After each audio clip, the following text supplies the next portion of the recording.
Another plague that turned out to be highly convenient was the Spanish flu. More people died of the Spanish flu than of bullets during the First World War. Between 1918 and 20, an estimate of 50 million people died. 1/3 of the entire world population was infected.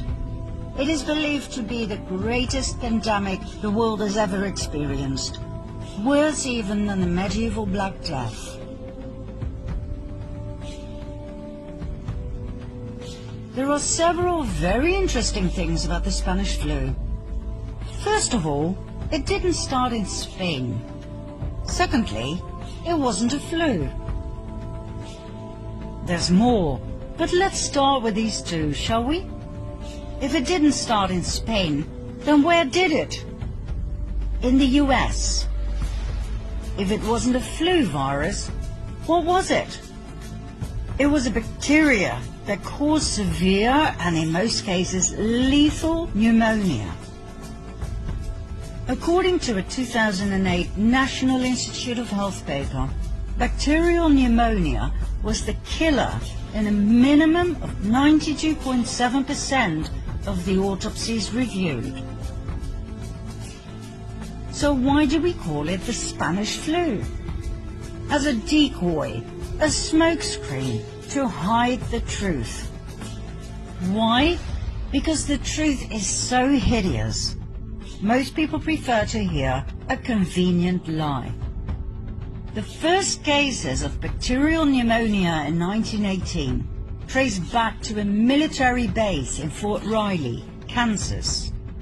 Long story short, during the first half of 1918, an experimental bacterial meningitis vaccine cultured in horses by the Rockefeller Institute for Medical Research in New York, now the Rockefeller University, was injected into soldiers at Fort Riley. The so-called Spanish flu was a vaccine experiment gone horribly wrong. Well, that's what we, the people, would say. The cabal would refer to it differently. They would call it an experiment with the best outcome ever. Millions of American soldiers were vaccinated with this experimental serum.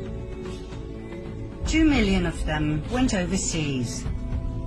They fought under poor sanitary conditions, so the bacteria spread like wildfire wherever they went. The story was then spread that these soldiers would come home with all sorts of European diseases, so the American population was vaccinated as well. On top of everything else, the vaccines were distributed all over Europe. Only the vaccinated died. Healthy men and women in the prime of their lives died, not the elderly, as would have been the case if it were a flu virus. Who was in charge of that distribution and mass vaccination program? The Rockefeller Institute. Who was the main scientist in charge? Dr. Frederick Gates. According to Gates, they injected random dosages of an experimental bacterial meningitis vaccine into soldiers. Those who survived became cloud adults, meaning they spread the bacteria to others, even the non-vaccinated. In modern COVID days, we would call it shedding. The vaccinated infecting the non-vaccinated. What an amazing coincidence, right? Frederick Gates then, Bill Gates now. Rockefeller Initiative then, Rockefeller Initiative now. Disease developed in Fort Riley, US then. Disease developed in Wuhan, China now. Closed down societies then.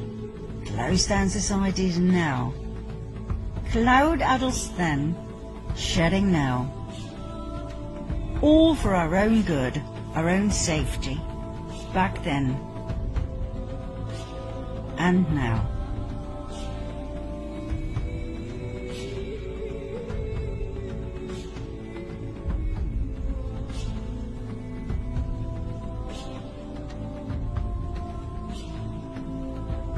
and just about a century in between.